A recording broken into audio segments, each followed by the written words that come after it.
rusaknya demokrasi itu oleh presiden. Terjadi pada Donald Trump, terjadi pada Hitler, terjadi pada Pak Prabowo. Oleh karena itu Pak Prabowo menurut saya memenuhi syarat untuk diimpeach.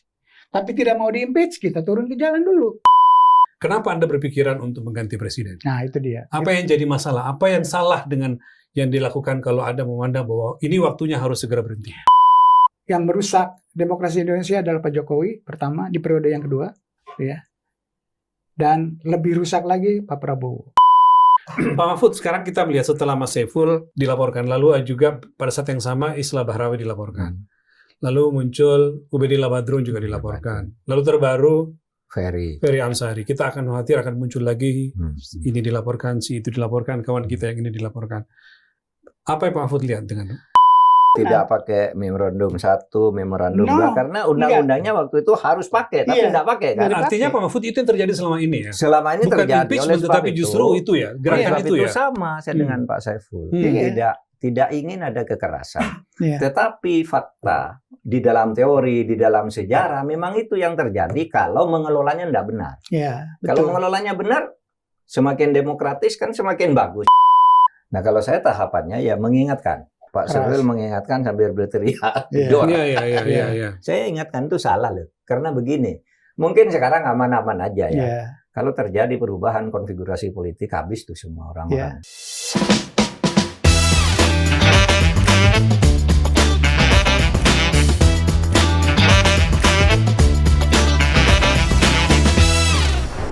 Halo, saudara semua. Senang bisa menyapa Anda kembali di podcast Terus Terang. Di podcast ini saya seperti biasa selalu berusaha tentu saja untuk berbicara jujur dan terus terang, tentu dengan tujuan untuk berbagi pandangan tentang politik, hukum, dan pemerintahan. Bismillahirrahmanirrahim. Pada episode kali ini, saya kembali mengundang seorang tokoh penting. Sahabat cukup lama dengan saya. Dia adalah seorang peneliti, akademisi, juga sejauh pengetahuan saya dan masyarakat, beliau adalah orang pertama yang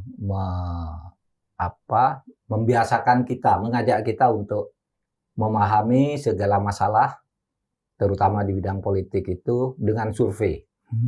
Dia yang pertama memperkenalkan survei politik di Indonesia, dan beliau ini resminya adalah guru besar ilmu politik di Universitas Islam Negeri Syarif Hidayatullah Jakarta, Profesor Saiful Mujani.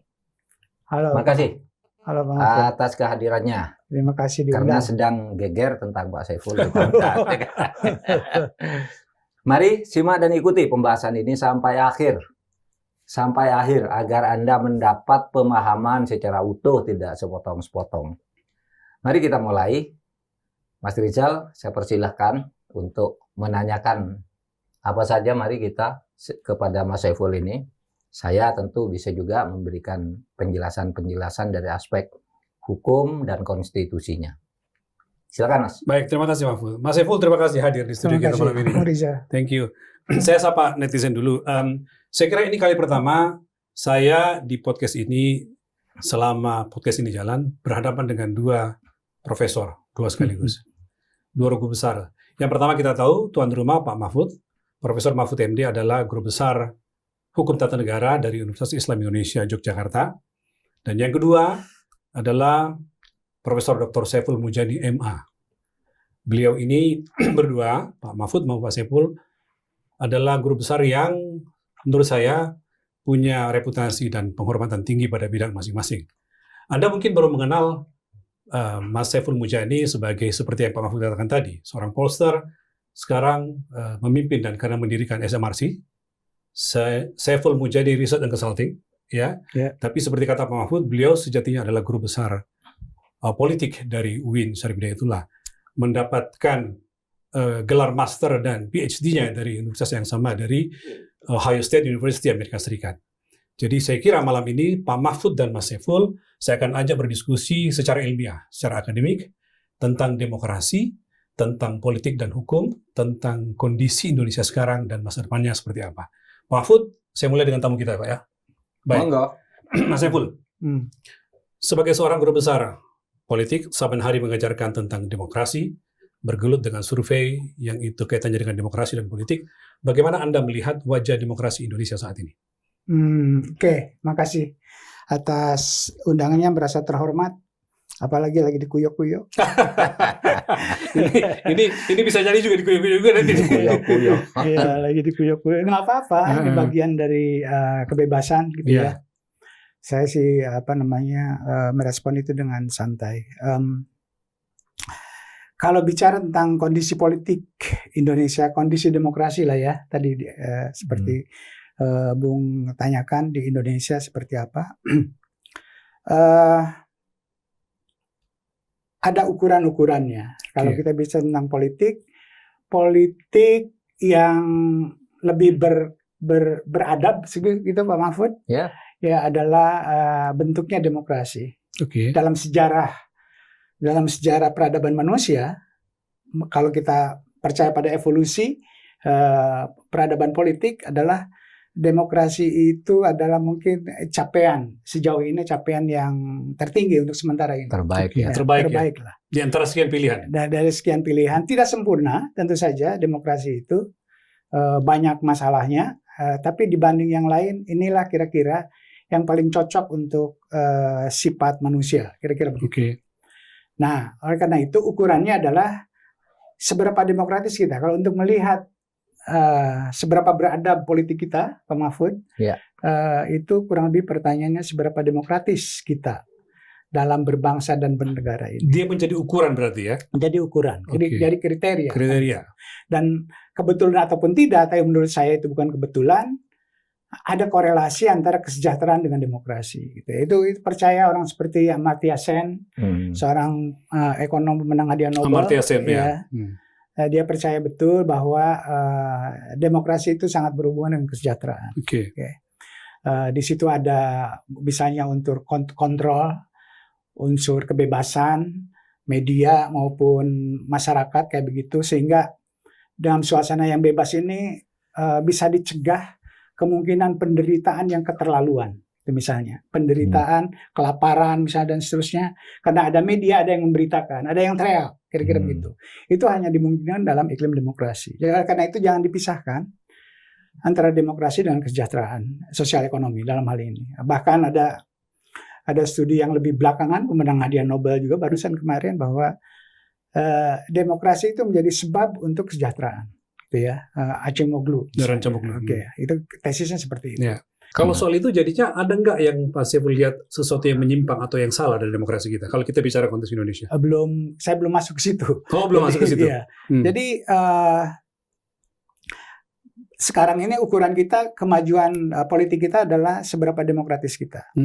Nah, kalau seberapa demokratis, ada dua cara untuk melihat. Yang utama itu adalah ada nggak orang yang mengamati secara teratur, yang mengamati itu ahli gitu ya, yang independen. Kebetulan kita beruntung di zaman sekarang ini udah sangat banyak lembaga, Pak Mahfud, di luar sana yang mengamati perkembangan demokrasi di semua negara, termasuk di Indonesia gitu ya. Indonesia punya nilai khusus karena negaranya besar, Pak Mahfud, dilihat dari penduduknya, dilihat dari lebih khusus lagi adalah negara paling besar jumlah penduduknya yang beragama Islam di seluruh dunia. Sementara demokrasi itu langka di dunia Muslim. Langka. Nah, jadi Indonesia ini adalah ujian. Kalau ini tidak lolos juga ya memang ada soal ini kan kira-kira begitu. Mungkin hubungan antara Islam dengan demokrasi. Kalau kita sukses, kita bisa mengatakan bukan soal agama ini, jadi soal yang lain kan bisa mengatakan begitu. Nah, kalau ada pengamatan yang secara teratur bagus dan itu diakui reputasinya oleh para sarjana tentang demokrasi di dunia, adalah Variety of Democracy. VDEM. Ya. Itu para sarjana ahli demokrasi ngumpul di situ, didukung terutama oleh pemerintah Norwegia, ya, sama Swedia di situ. Jadi setiap tahun dilaporkan hasilnya. Hasil terakhir yang dilaporkan tahun ini berarti pengamatannya tahun lalu. Ya kan, hasil selama udah mulai di bawah kepemimpinan Pak Prabowo. Jadi Pak Prabowo kan 2024 bulan Oktober, ya kan? Jadi 2025 sudah di bawah Pak Prabowo. Jadi dia mengamati 1 tahun Pak Prabowo setidaknya gitu, atau 1,5 tahun Pak Prabowo. Nah, kesimpulan atau temuan secara kasarnya gitu ya, demokrasi kita menjadi semakin buruk. Kesimpulannya semakin buruk, bahkan sudah masuk ke dalam yang tidak bisa disebut demokrasi lagi, disebutnya sebagai otokrasi, gitu ya, disebutnya elektoral otokrasi. Jadi tidak ada demokrasi, kalaupun ada pemilunya tidak demokratis, kira-kira begitu. Itu hanya formalitas saja, seperti pemilu Orde Baru lah, kira-kira begitu kesimpulannya. Jadi ada memang pemilu secara teratur, tapi tidak punya nilai demokratis, kira-kira begitu. Nah, oleh karena itu masuk dimulai dari kepemimpinan Pak Jokowi yang kedua, periode kedua 2019 2024, kira-kira begitu. Itu satu. Kemudian dilanjutkan oleh Pak Prabowo di ujung Pak Jokowi itu skornya tuh dalam VDM itu kalau demokrasi secara umum secara keseluruhan itu antara 0 dan 1. Nah, semakin demokratis itu 1, semakin tidak demokratis itu 0. Oke. Skornya pada zaman Pak Jokowi terakhir 2024 itu skor kita itu 0,33. Ya kan? 0,33. Jadi kurang lebih kalau dibuat 100 skornya antara 0 sampai 100 berarti itu 30. Ya kan? Hanya 3 dari 10 Pak Mahfud. Kira kalau manusia kan gitu loh. Di bawah Pak Prabowo dari 0,33 masuk ke 2025 itu turun lagi menjadi 0,3, 0,30, kira-kira begitu. 0,30. Iya, 0,30. Nah, jadi itu artinya udah di bawah 5 gitu ya. Kita memang tidak pernah tinggi, tapi ya di atas 5 lah pada masa-masa sebelumnya, kira-kira begitu. Inilah tingkat skor yang terendah dalam sejarah kita, sejarah informasi. 0,30 ini. 0,30 yang terendah. Dan kita sudah diklaim atau sudah dimasukkan kategori otokrasi, bukan demokrasi lagi. Ya. Itu kondisi kita ya dalam hal ini. Nah, orang bicara tentang demokrasi. Demokrasi itu secara konseptual di kalangan para akademisi itu disebutnya ada aspek yang disebut liberal, ada aspek yang elektoral. Ya, pemilu yang berkaitan dengan kepemiluan. Tapi kepemiluan itu bukan pemilu itu sendiri, tapi bagaimana pemilu itu dilaksanakan. Itu yang paling utama, ya. Nah, ketika bicara tentang itu ada beberapa komponen. Di antara yang utama adalah adanya kebebasan berpendapat. Nah, kebebasan berkumpul. Itu yang utama, yang basic itu. Yang kebetulan kita punya konstitusi yang mengakomodir itu, kebebasan berpendapat, kebebasan untuk berkumpul, kan kira-kira begitu. Kebebasan untuk berorganisasi atau berserikat, kan gitu. Itu dilindungi oleh konstitusi kita. Itu buruk di kita. Oke, aspek itu yang buruk. Aspek itu yang buruk. Bukan menurut saya juga kalau ditanya. Iya. Tapi sejalan dengan VDM hasilnya gitu ya. VDM itu yang telitinya ahli, itu orang yang ngerti tentang demokrasi dan tentang Indonesia, kira-kira kayak begitu. Nah, jadi posisi kita, demokrasi kita seperti itu. Komponen-komponen yang elektoralnya itu kan ada yang bilang, hubungan dengan perdebatan saya nih sekalian masuk ya. Iya. Saiful sabar kek nunggu pemilu 2029, kira-kira begitu kan? Kan Prabowo udah dipilih oleh rakyat gitu secara demokratis, kan kira-kira begitu. Melalui pemilu. Melalui pemilu. Dan turunkan juga dengan pemilu yang demokratis, kira-kira begitu. Pertanyaan saya adalah, pemilunya demokratis apa enggak? Saya, mungkin rakyat, orang-orang yang punya pandangan tentang demokrasi, mungkin bisa menurunkan Pak Prabowo kalau pemilunya demokratis, Pak Mahfud. Oke, demikian juga kemarin Pak Jokowi, gitu ya. Pak Jokowi mendukung Pak Prabowo, gitu ya, dengan segala kekuatannya. Itu bisa, gitu ya, ditantang oleh kita kalau aspek pemilu 2024 itu. Nah, ini bukan saya terus terang aja, saya pendukung Pak Mahfud. Oh ya. Terus terang aja. Iya. Ini diskusi soalnya. Iya, ini diskusi supaya ada disclaimer. Iya, ada disclaimer. Jadi ceritanya bisa lain gitu ya. Kalau pemilunya demokratis. Oleh karena itu orang nantang, Oke, Pak Prabowo sendiri nantang gitu. Oke, nanti kita lihat 2029 kan begitu. Nantang kayak begitu. Yes sir. Kalau pemilunya demokratis, can you make it? Bisa nggak bikin pemilu demokratis itu dengan syarat-syarat tadi ya? Ada kebebasan berpendapat, ada kebebasan media, ada pemilu yang bersih, itu penting pemilu yang bersih, tidak ada vote barrel dan seterusnya kayak begitu, tidak melibatkan aparatur negara. Aparat tidak terlibat. Bisa nggak gitu kayak gitu. Kalau mau nantang kita untuk memilih pemimpin yang kita andalkan ke depan dengan sistem yang tidak ada jaminan seperti ini, apa artinya gitu? Itu naif aja menurut saya. Ikuti pemilu seperti pemilu Orde Baru lah, Pak Mahfud gitu ya. Jadi yang pemilu yang tidak ada nilainya secara demokratis. Nah, kondisi kita begitu. Oleh karena itu orang yang nantang 2029, oke, baik, perbaiki dulu itu. Yang syarat-syarat yang tadi. Bisa nggak memperbaiki itu? Dan saya cukup tidak yakin melihat gejala-gejala yang sekarang gitu ya. Menurut saya akan terjadi fotokopi dari pemilu 2024. Pak Mahfud. Akan terulang lagi itu. Suasana itu, kondisi itu akan terulang. Seperti itu. Mungkin lebih buruk dari itu, ya kan? Kalau dilihat langkah-langkah kebijakannya sekarang, semuanya itu mengarah ke sana, ke pemilu 2029. Oleh karena itu harus dicari cara yang lain. Nah, itulah kemudian kita diskusi. Setelah kita kritik, kenapa sih ingin meminta Pak Prabowo turun, gitu ya? Kan pertanyaan ke situ. Ujung dari kondisi demokrasi kita yang seperti ini, evaluasi kita berbagai aspek, kita menyimpulkan ketika saya bicara di Hutan Kayu itu, spontan aja, kita kan punya isi kepala udah penuh dengan banyak hal, kan kayak gitu loh. Di situ saya tinggal membuat pernyataan sederhana saja, nama juga halal bihalal kan, gitu loh. Tanpa argumen-argumen yang terlalu mendaki-daki, kira-kira kayak gitu. Nah, kita kesimpulannya adalah demokrasi, nah lagi-lagi demokrasi itu rusak, Bung, ya di dunia ini. Salah satu sekarang penemuannya yang tesis baru ini yang sebelumnya belum ada adalah sumber kerusakannya itu adalah dari pemimpin eksekutif. Model yang paripurna adalah Nazi. Rusaknya demokrasi itu oleh orang yang menang lewat pemilu. Masuk secara demokratis. Masuk secara Hitler gitu ya, Adolf Hitler misalnya ya. Hitler. Atau Pak Jokowi gitu ya. Masuk lewat pemilu. Dan yang merusak orang yang masuk pemilu lewat pemilu itu. Itu eksekutif. Lalu di dunia itu terjadi. Contoh yang terbaik adalah Hitler. Hitler menang lewat pemilu dan kemudian membunuh pemilu itu sendiri, membunuh demokrasi. Ada Alberto Fujimori di Peru. Banyak. Yang paling modern tentu saja sekarang ada Donald Trump, ya kan? Rusaknya demokrasi Amerika adalah Donald Trump.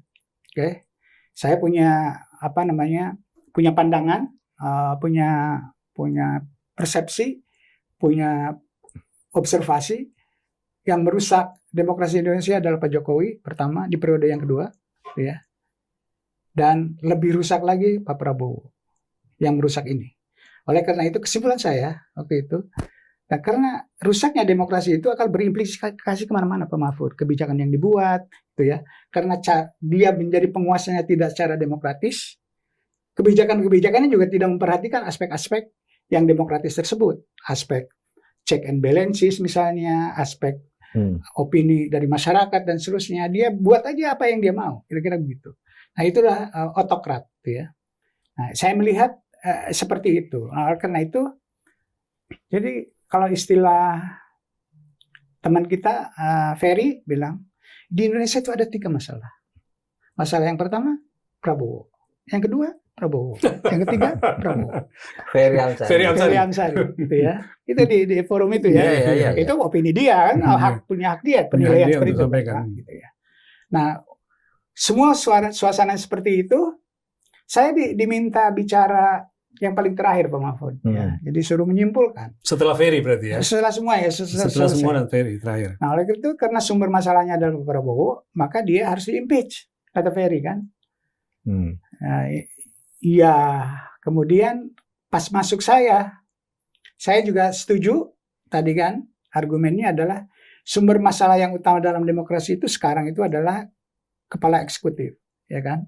kepala negara, presiden dalam hal ini. Saya setuju dengan Ferry, nomor pertama Pak Prabowo, nomor 2 Pak Prabowo, nomor 3 Pak Prabowo. Sama. Kan? Jadi ada kesepakatan di situ.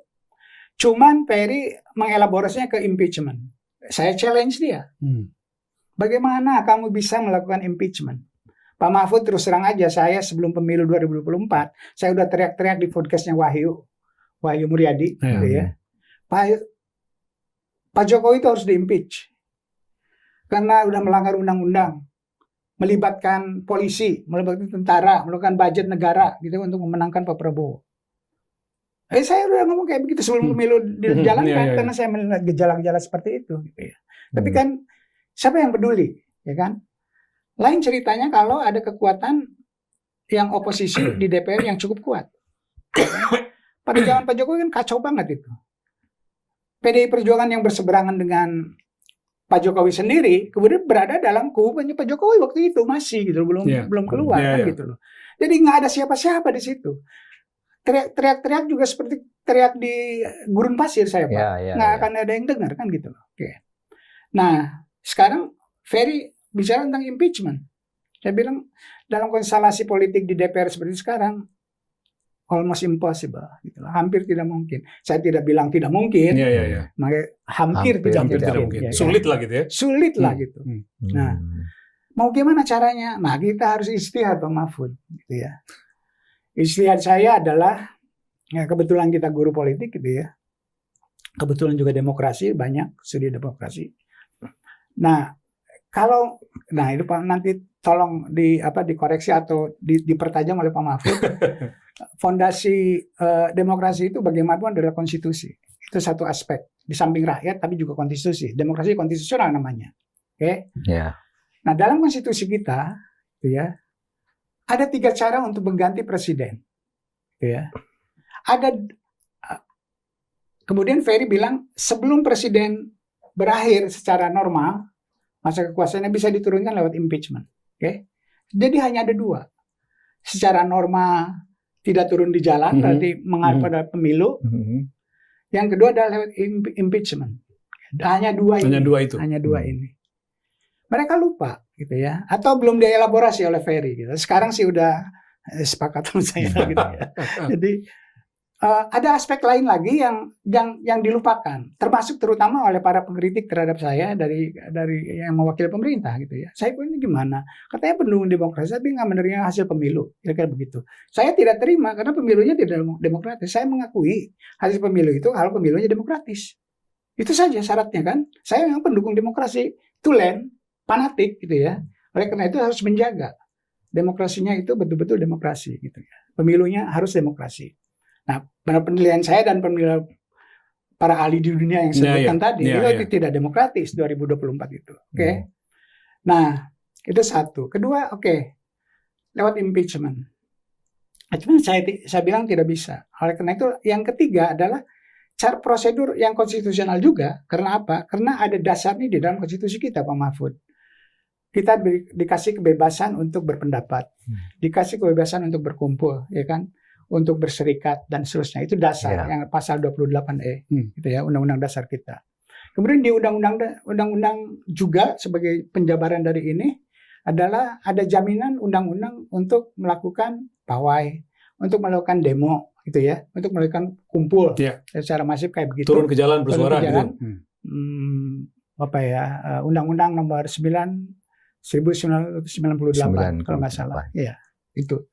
Nah, jadi ada dasar konstitusionalnya untuk orang melakukan aksi, ya kan? Nih saya bicara nih belum aksi nih. Saya baru bicara yang di TUK kemarin di Hutan Kayu itu baru namanya sikap. Belum ada aksinya. Belum ada aksinya. Karena ada beberapa level gitu ya. Ada beberapa level dan saya harus menjelaskan ini tentang hak-hak untuk aksi tersebut. Itu ujungnya kalau diteruskan pembicaraan saya, sikap saya itu ada ke sana, ke dalam aksi itu. Iya kan? Karena apa? Kalau bicara dengan demokrasi pada level masyarakat itu ada 2. Ada demokrasi itu pelaksanaannya bisa pada level elit lewat impeachment. Ada pada level massa. Lewat political participation. Partisipasi politik. Ya. Oleh massa ya. Massa. Oke. partisipasi politik itu per definisi adalah aksi atau tindakan yang dilakukan oleh warga biasa. Oke, warga. Warganya warga biasa, Warga orang biasa. seperti kita. Ya, bukan elit. Bukan elit. Oke. Warga biasa dilakukan secara sukarela, nggak dibayar. Dibayar nggak kemarin pemilu kita. Untuk aksi, mempengaruhi kebijakan-kebijakan publik atau keputusan-keputusan publik. Apa itu keputusan publik? Jabatan publik, presiden dan seterusnya. Kebijakan publik, misalnya buat MBG dan seterusnya, itu kebijakannya. Nah, jadi partisipasi itu adalah satu tindakan yang dilakukan oleh orang biasa secara sukarela untuk mempengaruhi kebijakan publik. That's gitu, political participation. Dan itu dijamin oleh konstitusi kita. Oke. Nah, oleh karena itu saya memasukkan unsur ketiga yang bisa digunakan untuk menurunkan presiden. Yang paling tepat. Political participation dibagi dua. Oke. Ada political participation yang konvensional namanya. Konvensional itu sesuai dengan konvensi-konvensi hukum, Pak. Diatur secara detail. Pemilu, membangun partai politik dan seterusnya kayak begitu. Pemilu itu spesifik sekali. Jangankan tentang biayanya itu diatur dalam undang-undang. Kapan kita nyoblos dan kapan kita berhenti nyoblos itu aja diatur, ya kan? Mulai jam 7, Pak. Nggak bisa kalau itu salah. Bisa dituntut ke KPU dan seterusnya ke Bawaslu, Berhenti sampai jam 12, Pengumumannya harus jam sekian. Nah, itu konvensi, Pak. Diatur secara detail. Ada undang-undangnya. Tapi yang unkonvensional itu tidak diatur secara detail. Misalnya saya aksi. Aksinya bentuknya apa? Bisa demo, bisa mogok, Pak Mahfud, bisa membangkang, gitu ya, bisa pertemuan umum dan seterusnya. Bisa juga misalnya ikut kampanye dan seterusnya. Semuanya itu bisa dilakukan kapan saja, gitu ya. Misalnya saya demo kan nggak ada ukurannya harus dilakukan kapan. Hari ini tahun sekian, tanggal sekian, jam berapa, jamnya ada. Misalnya jam 6 harus berhenti karena alasan keamanan, gelap, misalnya kayak begitu. Tapi yang jelas ini tidak ada aturan secara detail. Tapi itu bagian dari konstitusi kita. Unconventional political participation. Jadi dia unconventional tetapi tetap konstitusional kan? Kira-kira gitu ya? Yes. Itu poinnya kan? Itu poinnya. Nah, oleh karena itu, kalau diteruskan, orang aksi, sebutlah Pak Mahfud ya, orang aksi membawa spanduk, minta Pak Prabowo turun, misalnya, gitu ya. Relatif jumlahnya mau berapa dan pokoknya ada aksi gitu. That's political participation. Dia akan menjadi masalah apa dia melakukan kerusakan. Pelanggaran. Iya. Merusak itu yang kriminal, itu loh. Partisipasi politiknya sendiri itu tidak masalah, itu konstitusional. Oleh karena itu harus direkatkan dengan partisipasi politik dilakukan secara damai. Ya. Sama dengan yang di Amerika 8 juta orang turun ke jalan dengan damai meminta Trump. Kayak begitu. Dan kalau kita lakukan itu, saya akan bilang sama Pak Mahfud, bisa nggak dipertanggungjawabkan menurut konstitusi kita? Bahwa saya ngajakin teman-teman aksi secara damai, kalau tidak damai, tangkap aja. Gitu ya, diproses secara hukum. Kan gitu loh. Nah, apakah itu konstitusional? Tingkat konstitusionalitasnya seperti apa? Karena itu tidak dibicarakan di kalangan orang-orang ini. Pak Mahfud juga bicara tentang partisipasi semacam itu, tapi itu dikaitkan dengan dengan dia menang atau tidak menang dalam protes tersebut, kan kira-kira kayak gitu. Kalau menang tidak masalah, tapi kalau kalah dia menjadi penjahat, kira-kira kayak gitu. Sebutlah gerakan separatis, ya kan? Gerakan separatis itu bisa menjadi pahlawan, Pak, kalau menang. Iya, PRRI Permesta, ya kan? Iya, itu bisa kalau menang. Tapi karena dia kalah, ya Pak, dianggap penjahat. Iya Pak, siapa namanya? Sumitro. Pak Cum, dia harus lari-lari ke negara lain kan gitu. Dianggap sebagai penjahat kan kayak gitu. Coba kalau menang Pak Cum itu, jadi pahlawan dia, ya kan? Nah itu konteks Pak. Tapi kalau saya bukan itu. Yang saya maksud adalah ini protes biasa, gitu ya. Protes tidak lewat pemilu, tidak lewat impeachment, gitu ya. Tapi turun ke jalan secara damai untuk menurunkan penguasa di luar jadwal yang formal, yang konvensional, Ya. kira-kira kayak gitu. Nah, itu harus masuk ke dalam salah satu mekanisme, salah satu cara untuk menurunkan penguasa yang dinilai oleh kita melanggar konstitusi setidaknya, melanggar sumpah jabatan sebagai presiden misalnya kayak begitu. Menurut saya itu. Jadi ada 3 cara untuk menurunkan presiden. Ya. Gitu, Bung. Mahfud, ini satu pertanyaan tapi panjang lebar. Saya kayak kuliah 3 SKS tentang demokrasi dan politik. Maaf, Yang pakarnya ya. Saya menikmati. pakarnya. Tapi saya menikmati, Mas Saiful. Anda, saya kira juga menikmati penjelasan Mas Saiful Murjani. Karena itu silakan, kalau Anda belum subscribe, silakan subscribe dan ikuti terus perdebatan ini, pembicaraan ini sampai selesai. Saya belum bertanya ke Pak Mahfud, loh, baru Mas Saiful lah yang menjawab. Jadi Anda akan menjawab. Pak Mahfud, saya langsung ke Anda aja. Kita udah mendengarkan pandangan Mas Saiful dengan berbagai teorinya, dan pada ujungnya sampai pada kenapa dia melakukan itu, ya atas dasar apa dia menyampaikan itu kemarin. Saya tadinya belum mau ke situ, tapi karena Mas Saiful udah masuk ke situ ya saya sambut aja. Tingkat konstitusionalitas yang tadi Mas Saiful mengatakan aspirasi politik, yang itu ada konvensional dan unkonvensional. Yang unkonvensional ini yang itu konstitusional. Kalau dari kacamata seorang pakar konstitusi, pakar hukum tata negara, bagaimana Pak Mahfud melihat itu? Ya begini ya. Jadi udah benar tuh dari sudut konstitusi sudah diwadahi. Ada mengganti penguasa itu dengan konvensional, dengan prosedur-prosedur yang ditentukan oleh konstitusi itu sendiri, yang kemudian diturunkan ke dalam undang-undang. Kemudian ada yang menggunakan hak asasi, ya, di mana hak untuk, itu kalau ini di dalam konstitusi kita tuh ada 3 pasal ya, yang mengatur itu pasal 28 aslinya. Berkumpul, berserikat, menyatakan pendapat yang diatur dengan Undang-Undang 1. Yang kedua pasal 28 itu orang menyatakan sikap tentang politik, tentang apapun itu dijamin oleh konstitusi. Pasal 28E ayat 3-nya juga menyatakan bahwa menyatakan pendapat itu adalah hak asasi. Ada sedikit perbedaan, ada hak asasi, ada hak konstitusional ya. Kalau asasi itu biasanya universal lah. Kalau hak konstitusional, apa yang ditulis di dalam konstitusi ini ditulis. Seumpama tidak ditulis pun, secara internasional itu hak asasi. Itu hak asasi. Pendapat ini itu. tertulis di dalam. Udah tertulis gitu. Nah, di sini kemudian bahkan dipertegas, orang menyatakan sikap, menyatakan pendapat, mengajukan aspirasi, itu adalah hak asasi yang tidak bisa dikurangi dalam keadaan apapun.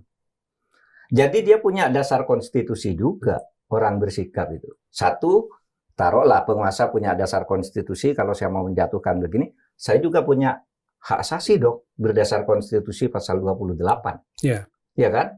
Bahwa, ya saya boleh begitu.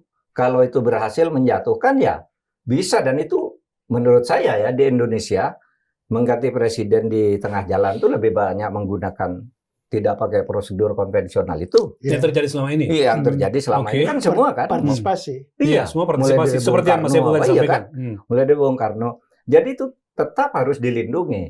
Nah, konstitusi itu tidak bisa langsung berlaku kan. Harus ada undang-undangnya kan. Kalau susunan hierarki hukum itu pertama ada filsafat, filosofinya apa, lalu ada asas, di bawahnya tuh konstitusi. Nah, di bawah asasnya ada undang-undang. Nah, ini sudah ada undang-undangnya, Undang-Undang nomor 9 tahun 98, dilindungi dia. Iya, untuk demo, untuk menyatakan pendapat. Kan itu undang-undang tentang menyatakan pendapat di depan umum. Iya kan? Itu ada undang-undangnya. Presiden juga punya undang-undang. Cara menggantinya itu kalau konvensional ada undang-undang pemilu, ada undang-undang MD3, ada undang-undang MK, ya kan? Tentang impeachment dan sebagainya. Sama, ini sama dilindungi. Oleh sebab itu, saya mau masuk ke soal anunya aja. Apa yang dinyatakan Pak Saiful lalu dikaitkan dengan makar dan sebagainya, itu enggak ketemu, enggak ada.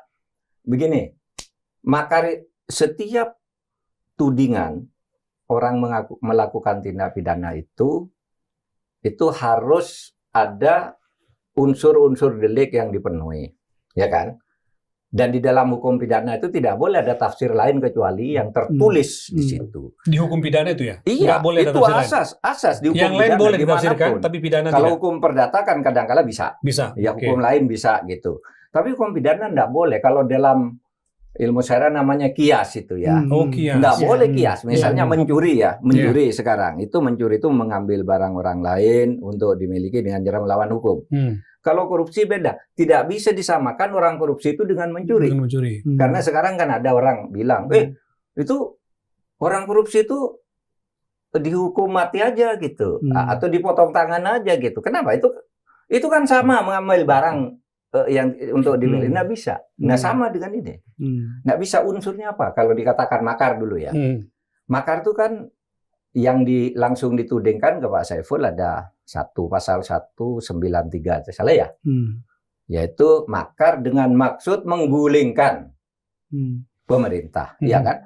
Satu lagi pasal 246 Pak, tapi itu dulu aja ya makar. 246 itu penghasutan. Penghasutan. Nah yang makar dulu Pak. Yang makar itu jelas. Yang dikatakan dengan maksud menggulingkan itu artinya dua hanya. Satu, meniadakan susunan pemerintahan. Dua, mengganti. Nah, bagaimana dia mengadakan? Meniadakan susunan pemerintah. Dan itu disebut susunan pemerintah ya. Loh, susunan itu apa? Beda, minta maaf kalau tadi Pak Sumitro itu udah membuat susunan pemerintahan. Iya kan? Iya kan? Presidennya ini, Pak Mentro, menteri apa. Skenario-skenarionya sudah ada. Yang itu. Makanya dia disebut makar. Iya kan? Kalau ini apa? Coba, susunan pemerintahan apa yang disusun? Tidak ada. Hanya menyatakan pendapat. Menyampaikan pendapat saja. Bahwa ini harus ada aksinya, seperti tadi Pak. Tidak bisa kalau pakai konvensional, harus pakai yang non konvensional kan gitu kan? Kan cuma menyatakan gitu aja. Tidak ada satu. Nah, makar berikutnya yang lain itu kan pasal 191. Kalau itu sudah jelas tidak ada pada ini. Karena makar 191 itu makar fisik.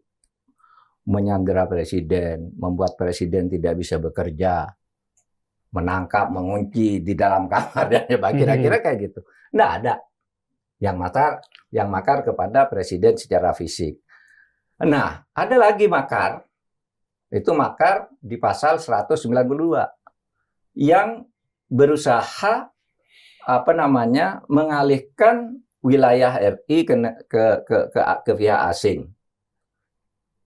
Ya, makanya di situ dikatakan secuil pun wilayah itu harus dijaga. Karena itu bagian di kedaulatan.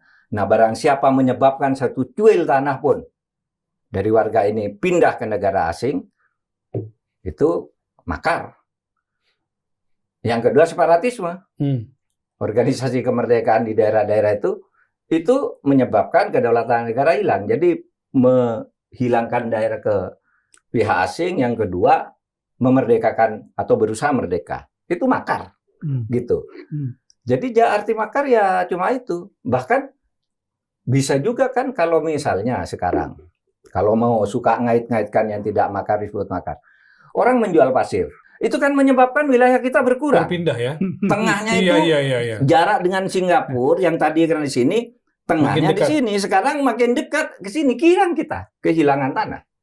Apa itu bukan makar? Oh, itu makar. Iya kan? Kalau per definisi, kalau mau, itu ya. Iya, kalau mau yang lebih jahat kan itu. Yang dilakukan oleh orang-orang itu. Ini enggak melakukan apa-apa. Gitu. Itu sudah ada aksi kalau itu ya. Lah iya dong. Iya kan? Itu cuma agak sopan aja. Pasir dijual sampai daerah kita pinggirnya ke sini sehingga tengahnya di sini titik tengahnya kan. Lalu Singapura tambah ini tanahnya. Kita berkurang kan gitu. Kalau dari teori itu. Nah, oleh sebab itu menurut saya sebenarnya tidak ada makar, itu mengada-ada. Dan saya kira orang berbicara seperti Pak Saiful itu sejak awal reformasi itu udah semua presiden digitukan kok. Habibie turun. Habibie tidak becus, Habibie tidak sah gitu. Tidak diapa-apain. Zaman Gus Dur juga tidak diapa-apain. Demo habis-habisan negara, Gus Dur turun, tidak pantas jadi presiden. Sama. Pak SBY 10 tahun di demo terus juga enggak apa-apa itu. Pak Jokowi juga 10 tahun. Pak Jokowi 10 tahun di. Kok sekarang tiba-tiba bikin pasal makar? Padahal Pak makar yang sekarang itu sudah diperingan, yang dulu jahat tuh makar. Pasal-pasal dulu kolonial. Ada 2. Awal reformasi Undang-Undang 11 tahun 63 PNPS itu lalu karena ada reformasi cabut. Masuk ke pidana pasal 104 dan seterusnya itu. Itu masih agak kolonial. Sekarang sudah diperbarui agak lebih halus. Jelas gitu loh. Kok malah dikait-kaitkan ke makar? Menurut saya sama sekali tidak fair. Gitu ya. Dan ingat, kalau itu makar, Itu berlaku pada orang-orang lain yang dilakukan kira-kira sejak 18 tahun lalu lah, kalau berlaku daluarsa. Misalnya orang yang pada 18 tahun mengatakan 18 tahun lalu mengatakan gitu kepada seorang presiden, itu makar juga kalau gitu. Iya kan? Iya. Kan daluarsa 18 tahun dengan ancaman hukuman segitu. Ancaman hukuman mati lah, 12 tahun lah, iya kan? 15 tahun lah gitu. Nah, oleh sebab itu saya kira kita buang-buang waktu kalau bicara yang kayak gini ini dianggap makar. Nah, ada Mas, makar Mas. Ya, Jadi gini, saya ingin mengatakan konstitusi itu orang menyatakan pendapat itu dilindungi konstitusi, dan konstitusi mengatakan itu sudah diatur oleh undang-undang. Selama undang-undang ini tidak dilanggar, tidak ada di situ persoalan. Lakukan apa saja, membuat petisi lah, membuat apalah gitu. Misalnya NU itu pernah membuat keputusan Munas Salim Ulama NU di Cirebon misalnya.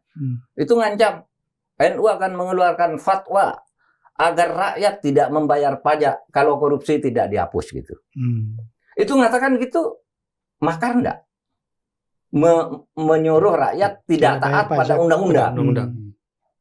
Enggak apa-apa tuh. Karena itu ada dasarnya untuk menyatakan pendapat di muka umum itu. Gitu. Nah, jadi pada bentuk yang paling ekstrim, yang saya katakan tadi, jangankan cuma bilang begitu. Orang memberontak benar pun kok kalau berhasil mengambil kekuasaan kan menjadi hukum baru. Menjadi konstitusi baru ya. Iya kan literaturnya tuh jelas tuh Hutchinson ya, General Theory of Law and State. General Theory of Law and State itu mengatakan gitu, satu tindakan rakyat, bahkan di situ ada kata kudeta itu, kalau berhasil ya hukum baru tuh. Jadi hukum baru. Iya kan? Menjadi konstitusional. Menjadi konstitusional. Semua kita kan. Saya selalu memberi contoh. Bung Karno itu kan melawan konstitusi kan. Konstitusi 1932. Bahwa Indonesia nih adalah bagian dari kerajaan Belanda. Diakui oleh PBB. Makar ya. Lawan. Menang. Merdeka. Pak Harto ngerampas kekuasaan dari Soekarno juga tidak lewat konstitusi yang normal. Menang. Dianggap bagus.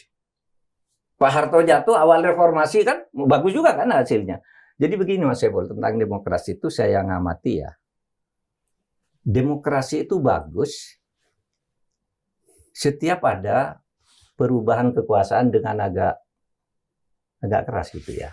Minta maaf. Seperti tahun 45 kita kan mulai membangun demokrasi kan. Meskipun kata Kehin mulainya kita itu tidak demokratis karena semua kekuasaan ada di Bung Karno sebelum dibentuk MPR, DPR. Tetapi kan hanya sebulan sesudah itu ada perubahan ke arah demokrasi. Kan berjalan agak bagus tuh, bagus. Iya kan? Habis 55 bagus. Tapi terus sesudah orang berkuasa, lama-lama mundur nih sikap demokratisnya. Seperti Bung Karno kan. Akhirnya diturunkan. Pak Harto awal 66 sampai 69 kan bagus sekali. Kita semua memuji, wah hebatnya Orde Baru kan.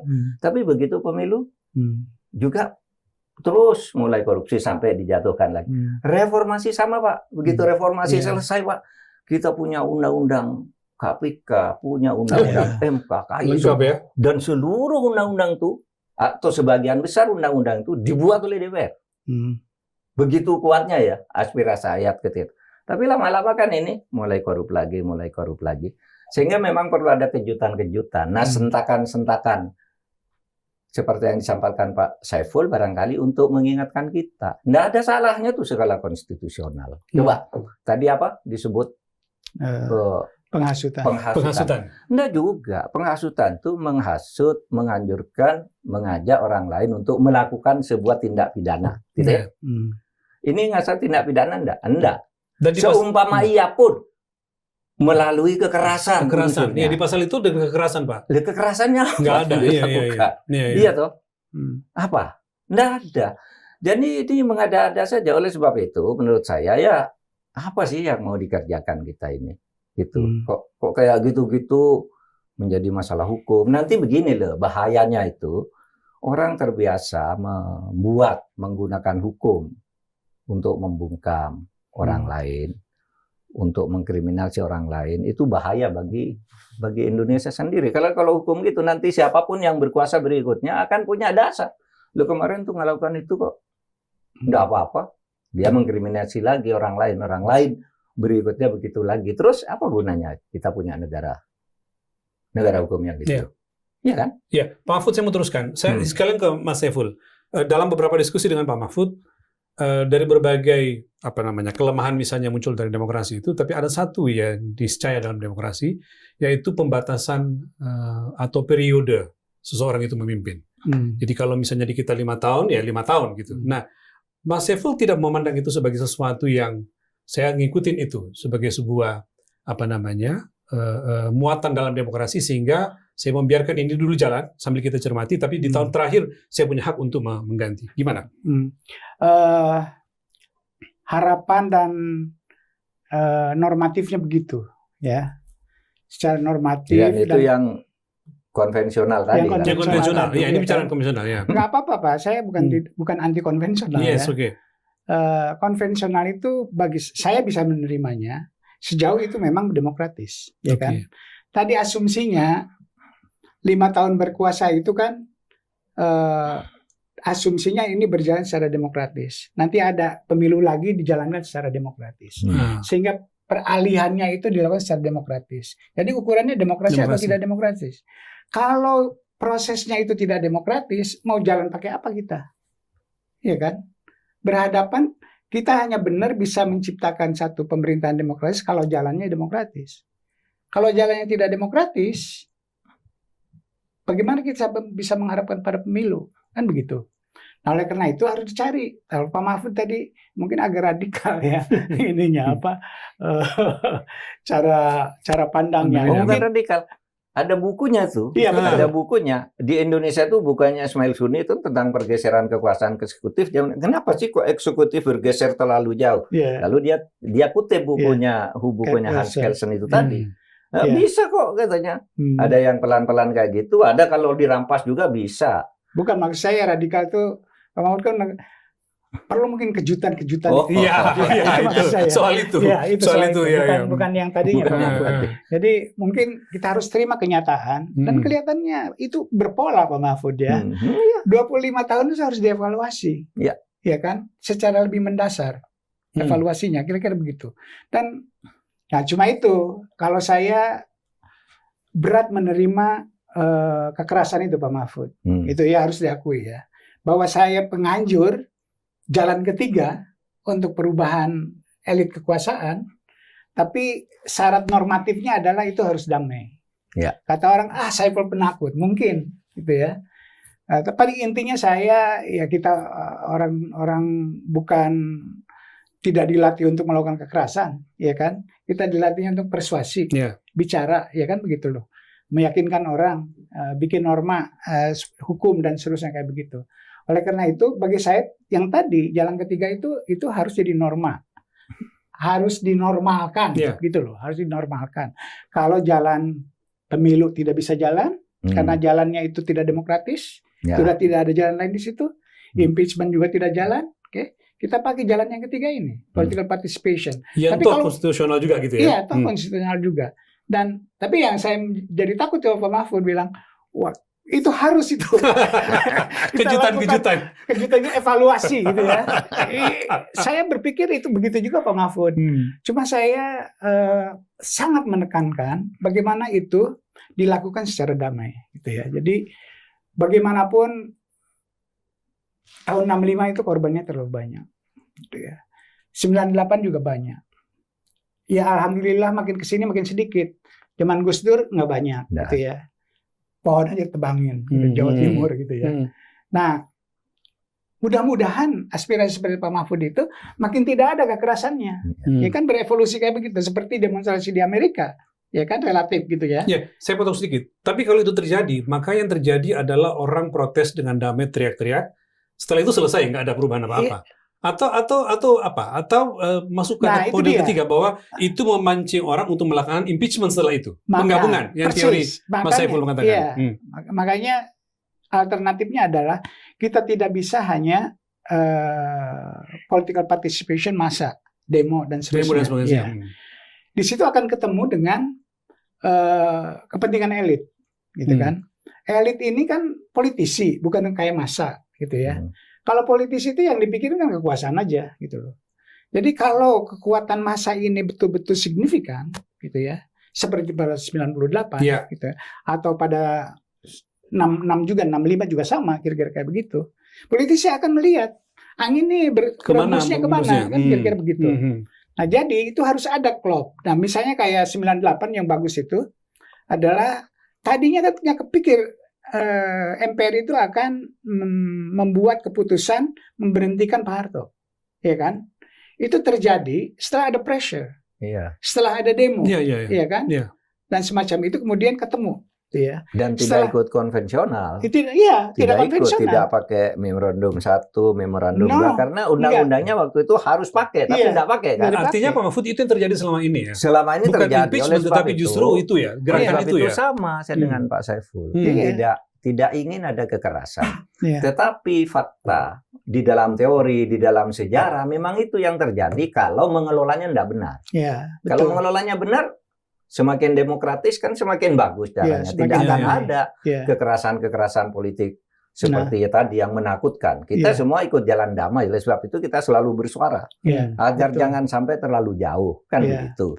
Nah dan betul demokrasi kita itu kan sebenarnya mengalami kemunduran. Kalau tadi yang tahun 2005 dulu kan orang sudah sering mengatakan demokrasi kita ini tidak lumrah. Di mana-mana hasil studi itu mengatakan ketika demokrasi itu berjalan bagus, korupsi itu turun, bisa diminimalisir, gitu. Tetapi katanya di Indonesia nih aneh, katanya reformasi untuk demokrasi, kok korupsinya makin banyak, berarti ada yang tidak beres. Tidak beres kan demokrasinya. Betul. Dan dikonfirmasi kalau nilai demokrasi tadi Pak Saiful turun menjadi 0,50, sepertiga, 30%. Itu sama dengan indeks persepsi korupsinya. Sekarang itu 34, Pak. Dulu sudah pernah naik lah ke 40 gitu, turun. Sekarang tinggal 34 lagi. Berarti itu sejalan dengan mundurnya demokrasi. Kemunduran dalam penataan pemberantasan korupsi itu. Nah, ini kan harus disadari oleh kita tanpa harus dengan kekerasan. Tidak usah, negara tidak boleh melakukan kekerasan, kita pun juga tidak boleh kan, harus dengan damai karena ini negara kita yang harus kita jaga bersama. Tapi kita nggak macet gitu loh. Jadi ada semacam mengkritik pemerintah itu semacam tabu gitu mengkritik yang keras gitu ya, kayak begitu. Saya pun nggak kepikir tuh itu makar. Tidak ada pikiran sama sekali gitu ya? Tidak ada gitu pikiran kayak gitu. Mau ngomong gitu pun tidak ada rencana itu. Ini kayak ngasih kuliah di depan kelas aja gitu ya? Iya, itu bukan kuliah juga gitu ya, hanya sebuah pernyataan, closing statement lah kira-kira kayak begitu. Jadi cuma itu tadi saya memang terbawa oleh proposisi sebelumnya teman-teman. Conditioning conditioning itu saya simpulkan begitu, kira-kira begitu. Oh, kalau gitu tesisnya dan sesuai dengan hasil studi saya gitu loh, bahwa sumber masalahnya itu Pak Prabowo. Tolonglah Pak Prabowo turun. Kira-kira kan begitu teman-teman. Gimana cara menurunkannya? Kalau para pengikutnya tunggulah 2029 kan? Saya bilang nggak bisa karena prosedur untuk menurunkannya itu tidak demokratis, ya kan gitu loh. Kalau gitu harus cari lain. Kata Ferry, impeachment nggak bisa fair. Makanya harus ada political participation sebagai jalan ketiga untuk ini. Itu tadi tentang cara, kita langsung sama cara. Saya belum mendengarkan dan ingin juga Mas Saiful menjelaskan kenapa Anda berpikiran untuk mengganti presiden. Nah itu dia. Apa yang jadi masalah? Apa yang salah dengan yang dilakukan kalau Anda memandang bahwa ini waktunya harus segera berhenti? Pertama itu dipicu oleh satu pernyataan Pak Prabowo sendiri awalnya ya. Kita kan halal bihalal para pengamat sebelum ditertibkan, ya kan? Itu kan ngambil dari kata-kata Pak Prabowo sendiri.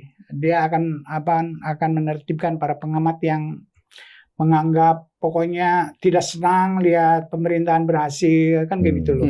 Para pengamat ini antek asing dan sebagainya kayak begitu ya.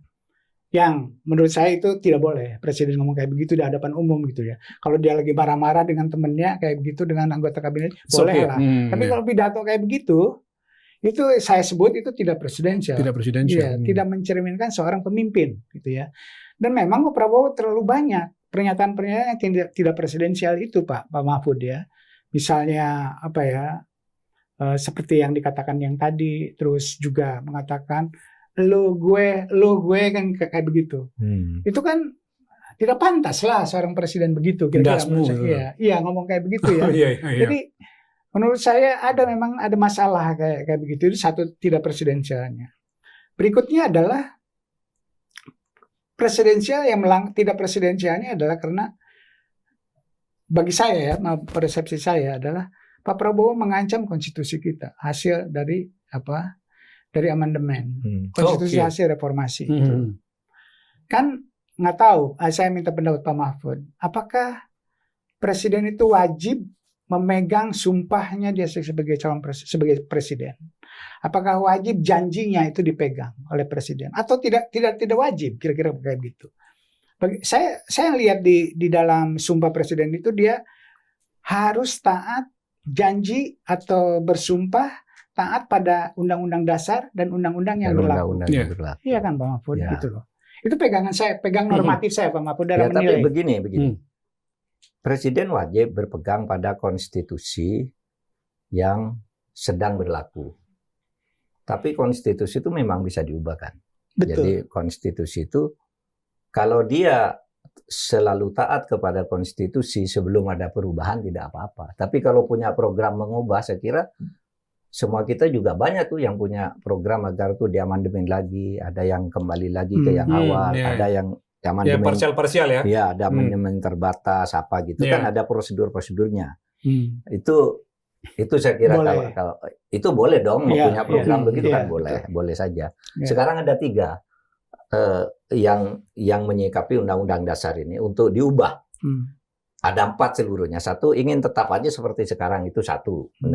Tapi ada yang ingin ini diperbaiki lagi. 1 kelompok TNI misalnya ya, dan Pak Prabowo kembali ke yang asli. PDIP amandemen terbatas. Lalu ada lagi kekuatan-kekuatan yang dulu dimotori oleh DPD, diubah aja semuanya total. Jangan kembali ke yang asli, jangan terbatas, dibuat yang baru. Itu sah saja. Gitu. Asal itu tidak dilakukan dengan cara kekerasan. Itu nanti ada mekanismenya, ada prosedurnya. Dan begitu itu sepertinya sulit, tapi kalau sudah terjadi sesuatu yang begitu kritis, kan selalu berubah. Kan sudah 11 kali kita nih ganti konstitusi kan, kalau dihitung dengan yang sudah awal itu. Termasuk maklumat-maklumat sebelum ada mekanisme sidang MPR, dan ada maklumat pemerintah, maklumat wakil presiden, ada dekret, ada sampai 11 kali loh Pak. Yang tidak apa-apa orang memperjuangkan itu. Betul, bahwa ada di situ bagi saya adalah dilanjutkan ya. Secara eksplisit begitu Pak Prabowo dilantik jadi presiden, dia pidato. Dia menginginkan kita menerapkan yang disebutnya sebagai demokrasi yang khas Indonesia. Oke, itu satu. Karena dalam pikiran saya hasil amandemen itu bisa kita terima apabila lebih baik daripada yang udah ada. Itu pada dasarnya, bukan mundur, gitu ya. Karena mundur itu tidak demokratis. Karena lagi-lagi buat saya adalah ukuran sebuah negara, politik sebuah negara adalah seberapa demokratis dia. Apabila dia mundur, maka kemudian ancaman terhadap untuk baiknya negara ke depan. Kira-kira kayak begitu. Nah, Pak Prabowo mengatakan kita ingin Indonesia dengan demokrasi yang khas Indonesia. Saya cari itu apa yang dimaksud dengan khas Indonesia itu. Di terminologi nggak ada di literatur nggak ada. Adanya dalam sejarah. Dalam sejarah pemahamannya apa yang khas Indonesia itu. Kemudian untuk memahami pikiran Pak Prabowo ini saya cari apa sih pandangan Pak Prabowo tentang konstitusi. Kan begitu caranya. Saya menemukan Pak Prabowo ingin kembali pada Undang-Undang Dasar 18 Agustus 1945. Itu Pak Mahfud. Bahkan itu menjadi visi misinya Gerindra, Pak Mahfud. Oke. Bagi saya itu perubahan yang fundamental, setback yang luar biasa bagi saya kalau dari perspektif demokrasi. Pertama, kalau kita kembali ke sana berarti lembaga tertinggi negara itu MPR. Oke. MPR itu terdiri di dalamnya itu ada yang diangkat, ada yang dipilih. DPR-nya dipilih tentu saja. Kalau sekarang mungkin masuk utusan daerah mungkin masuk ke situ ya. Itu dipilih sah. Tapi kalau betul-betul mau yang lama itu harus ada yang diangkat. Kalau betul-betul ya mau. Ya. Nah, harus diangkat oleh presiden. Apakah itu dari ABRI, utusan golongan, utusan daerah. Kira-kira itu diangkat semua. Nah, oleh karena itu ada komponen di dalam MPR itu yang tidak demokratis. Demokrasi artinya semuanya ini harus mendapatkan wewenang dari rakyat secara langsung lewat pemilu. Seperti presiden misalnya sekarang. Pemilihan presiden dihilangkan juga. Dipilihnya oleh MPR. Iya kan? MPR yang saya sebut tidak ada komponen yang tidak demokratisnya itu. Terus juga berdasarkan pengalaman sejarah, rusaknya kita itu karena tidak ada pembatasan masa berkuasa. Iya kan? Pada zaman Pak Harto contohnya kan kayak begitu. Kalau menggunakan yang lama ya pasti itu terjadi. Iya kan? Dengan sendirinya. Oleh karena itu ini benar-benar setback gitu ya. Saya melihat hasil reformasi ini tidak ada manfaatnya bagi Pak Prabowo gitu. Dan ini memang anti menurut saya ya, pemahaman saya Pak Prabowo ini anti reformasi. Hasil-hasil reformasi. Tapi saya paham karena ini dididik pada masa Orde Baru, bukan orang kayak kita, walaupun di produk masa Orde Baru, kita berada dalam lingkungan kampus. Ini core Orde Baru ya, tentara itu Pak Mahfud. Nah itu menurut saya dia mengancam demokrasi kita Pak Prabowo ini. Gerindra juga demikian. Nah oleh karena itu menurut pemahaman saya dia memenuhi syarat untuk di-impeach gitu ya. Tapi kan nggak mau orang mengimpeach dia. Caranya konstelasi di DPR tidak memungkinkan. Oleh karena itu jalan ketiga harus pakai. Kalau udah mendapatkan dukungan dari publik cukup luas, DPR itu bisa goyah imannya gitu loh. Selalu terjadi. Jadi itu alasannya. Jadi alasan konstitusional seperti itu. Tinggal menggoyangkan iman orang. Iya. Jadi Pak Mahfud gitu ya. Alasannya kenapa saya mau nurunkan itu satu. Kedua, banyak juga undang-undang dasar yang oleh Pak Prabowo diabaikan. Misalnya apa? Kalau Ferry mah langsung aja. Undang-undang dasar kita dan undang-undang itu bahwa seorang anggota TNI aktif kalau menduduki jabatan sipil itu harus pensiun. Iya kan? Undang-undangnya begitu. Sampai sekarang masih berlaku itu. Iya kan? Apa Teddy Pak siapa? Teddy Indrawijaya. Pak Teddy. Iya kan? Nah, itu kan. Itu kan berarti melanggar. Jadi mengabaikan Pak Prabowo itu terhadap konstitusi, terhadap undang-undang itu. Terus apa lagi? Misalnya masih ada tentara aktif menjadi komisaris. Iya kan? Jadi itu udah melanggar gitu loh. Kenapa Pak Prabowo seperti itu? Terus banyak lagi yang lain adalah misalnya banyak kebijakan-kebijakan yang itu tidak dibangun dengan fondasi kelembagaan atau konstitusi yang cukup kokoh sehingga bisa dipertanggungjawabkan. Misalnya apa? Misalnya MBG. MBG itu kan nggak ada undang-undangnya Pak. Itu kan impres saja, gitu ya. Sehingga DPR tidak terlalu kuat untuk mengontrol pelaksanaan itu. Dan tidak ada sekarang, gitu ya, yang mengontrol pelaksanaan MBG itu. Itu adalah akibat mengabaikan tadi accountability dan seterusnya, itu adalah demokrasi. Jadi inilah saya melihat rusaknya demokrasi itu oleh presiden. Terjadi pada Donald Trump, terjadi pada Hitler, terjadi pada Pak Prabowo. Oleh karena itu Pak Prabowo menurut saya memenuhi syarat untuk di-impeach. Tapi tidak mau di-impeach, kita turun ke jalan dulu untuk menggoda iman anggota-anggota DPR Pak Mahfud. Gitu. Pak Mahfud seringkali juga mengatakan bahwa ada banyak yang tadi seperti MBG yang tidak punya kekuatan hukum yang kuat gitu ya. Lalu perjanjian dan segala macam itu Pak Mahfud juga seringkali mengatakan itu ya. Itu kan sudah jelas.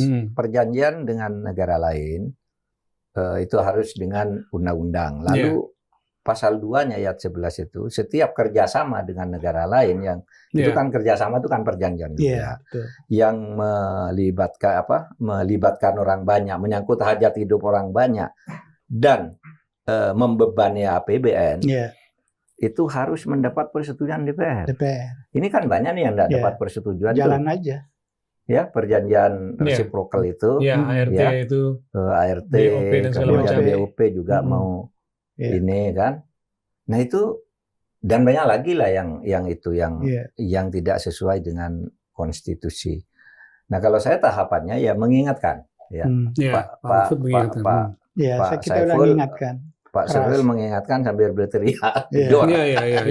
Saya ingatkan itu salah loh, karena begini, mungkin sekarang aman-aman aja ya. Kalau terjadi perubahan konfigurasi politik habis tuh semua orang-orang. Iya, betul. Bagus. Betul. Karena apa? Tindakan yang seperti itu tuh udah luarsanya lama kalau itu menjadi pidana. Itu luarsanya 18 tahun, orang sudah tidur-tidurin. Sekarang kan banyak kan orang yang dulu enak-enak itu, sekarang diambil masuk penjara kan semua. Ketika melakukan tenang-tenang aja. Nah, itulah sebabnya kita ingatkan dari sekarang. Kenapa sih? Ini kan negara kita, mari kita atur, lakukan bersama secara berhati-hati. Kan gitu ya, Pak Saiful. Kita kan sebenarnya melakukan itu aja karena kita sudah nyaman kan di Indonesia ini sudah tempat yang nyaman bagi kita. Kenapa mau dirusak kan gitu tuh? Kita perbaiki agar generasi berikutnya tuh sama-sama menikmati seperti kita kan gitu. Itu sebenarnya. Saya balik lagi ke Mas Saiful tentang demokrasi tadi. Ukurannya selalu Mas Saiful itu kadar demokrasinya sudah sampai mana, karena selalu demokrasi jadi ukuran.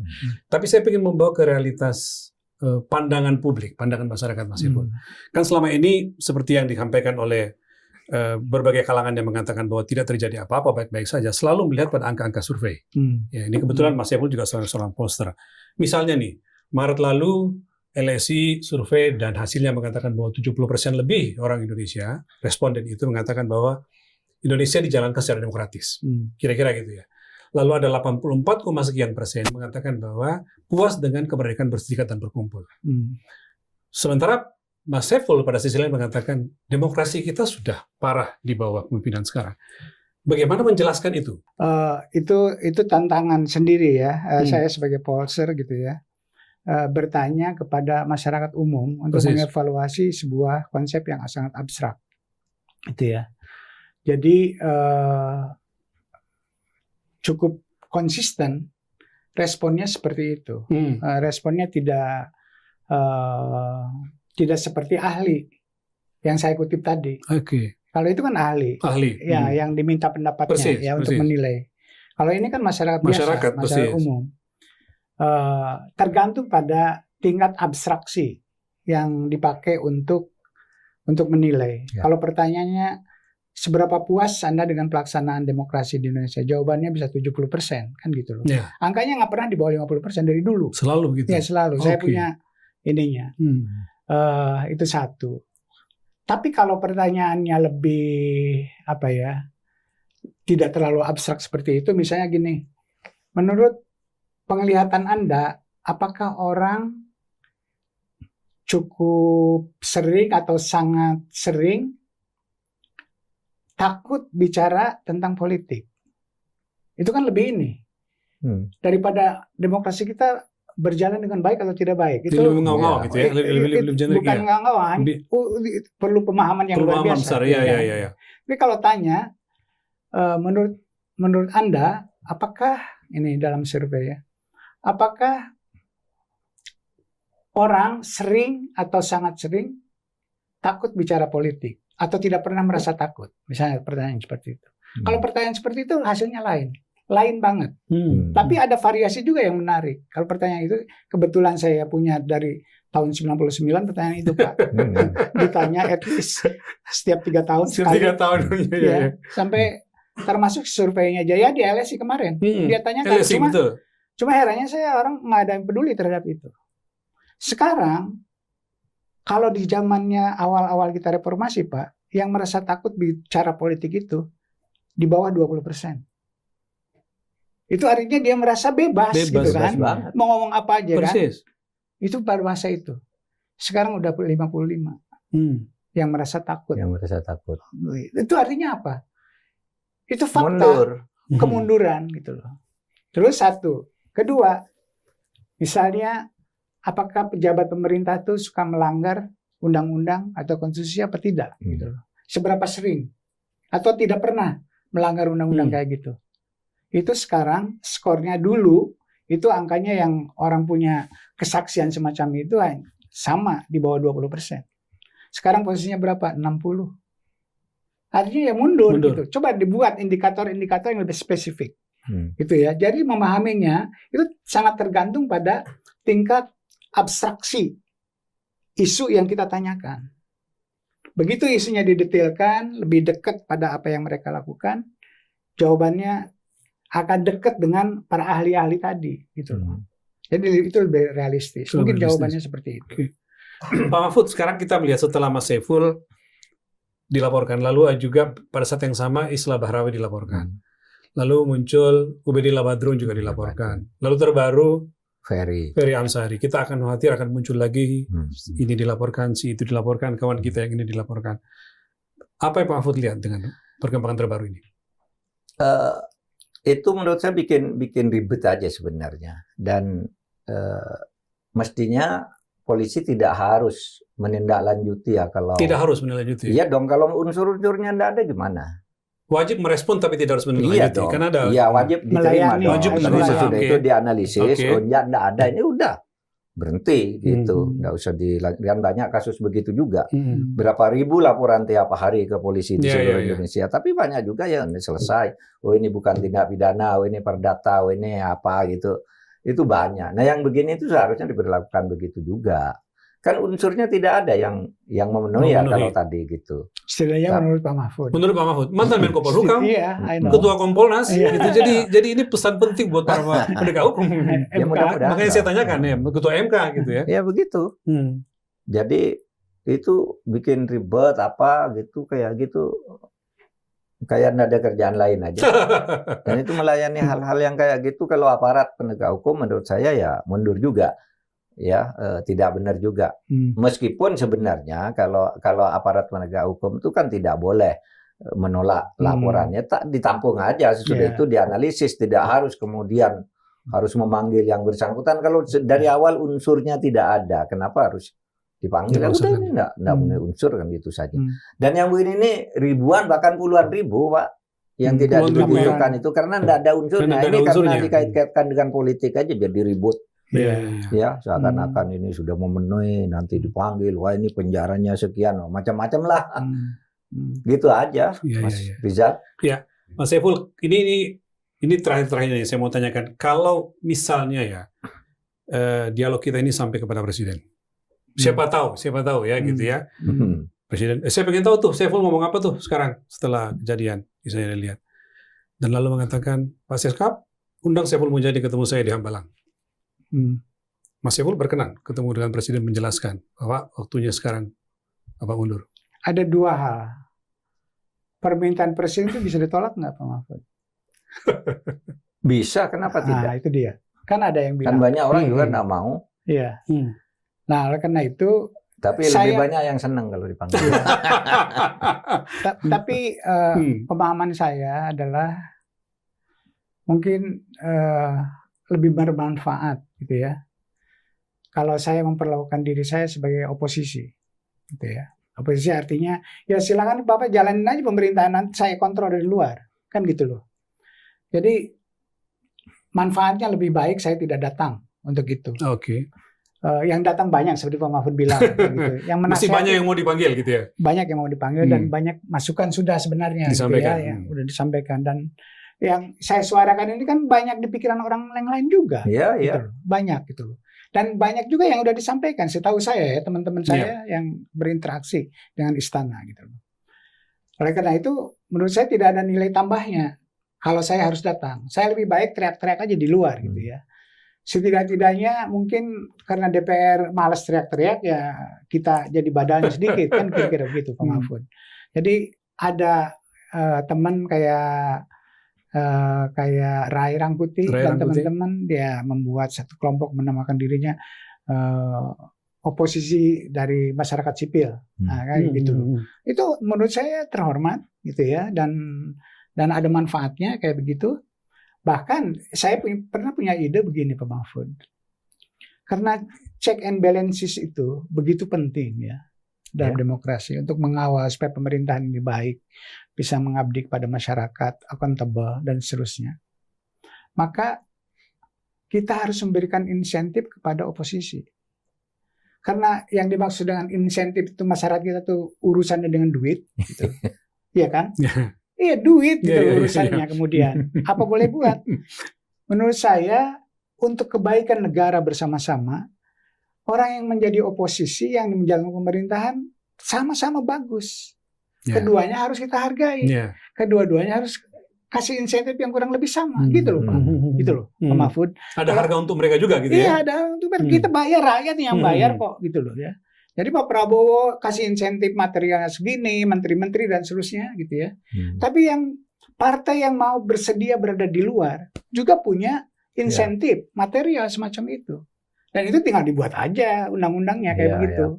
Karena menurut saya semuanya itu ingin dekat dengan penguasa. Itu karena alasan insentif, bukan yang lain. Bukan mau memperbaiki negara atau apa gitu loh. Jadi urusan insentif seperti itu. Jadi itu, nah saya melihat bahwa saya bukan politisi kebetulan kan. Jadi ya tidak mencari insentif di situ gitu loh. Ya kan? Insentifnya bagi saya adalah apabila ide-ide kita merasa bermanfaat untuk orang banyak. Kan gitu loh Pak Mahfud. Kita merasa senang di situ. Seperti Pak Mahfud juga begitu. Nah oleh karena itu berikanlah kekuatan gitu ya civil society ini, jangan sampai dikooptasi semua gitu loh. Harus ada yang di luar, harus ada yang mengingatkan sekeras apapun. Kita tidak punya urusan pribadi dengan Pak Prabowo kok. Nggak ada. Personal ya. Kita ngomong begini karena Pak Prabowo presiden. Pejabat publik. Kalau tidak presiden kita udah lupa juga, nggak akan ngomongin Prabowo buat apa gitu loh. Iya kan? Jadi itu soalnya kita merasa punya kewajiban untuk mengontrol pemerintah gitu ya. Karena dia sebagai pejabat publik, bukan lain-lain, bukan di luar dari itu. Mahfud, terakhir, ada yang sampaikan tentang ini? Enggak, saya kira sudah lengkap nih apa yang dijelaskan, dan saya kira saya sudah memberikan aspek konstitusi, hukum dan sebagainya. Menurut saya ya, meskipun tentu kebenaran itu tidak bisa dimonopoli oleh siapapun. Gitu. Mari kita diskusikan, tapi dengan kejernihan hati, pikiran dan sebagainya untuk kebaikan kita, untuk kebaikan kita bersama di Indonesia. Gitu ya. Anda sudah menyaksikan dialog ini sampai selesai. Silakan Anda memberikan komentar, dan kali lain kami akan memberikan kesempatan Pak Mahfud untuk menjawab komentar itu. Silakan kembali ke Pak Mahfud. Senang sekali kita berbicara dengan Mas Saiful Mujani. Dia ini kalau tidak salah adalah penulis disertasi terbaik ya. Di Ohio. Di Ohio. Bayangkan di Ohio State. Kampus besar di Amerika, sangat berpengaruh dan banyak lulusannya di Indonesia, alumninya. Dan beliau pernah menjadi salah seorang yang terbaik pada salah satu murid kesayangan Bill Liddell. Liddell itu masih sering menulis tentang Indonesia. Bahkan dia juga yang menulis dulu di Kompas, bicara di Tempo gitu, bahwa di Indonesia itu negara demokrasi, tapi di sini demokrasi digunakan untuk membangun korupsi gitu ya. Korupsi di Indonesia ditempuh melalui prosedur-prosedur demokrasi. Itu William Liddell ya? Itu William Liddell. Itu yang sekarang sering disebut autokratik legalisme. Pemirsa, sekian terus terang edisi minggu ini. Sampai ketemu, dan jangan lewatkan pembahasan isu aktual berikutnya. Mari kita terus jaga nalar sehat, keberanian bersikap, dan komitmen untuk menegakkan konstitusi. Dan jangan pernah lelah untuk mencintai Indonesia. Selesai.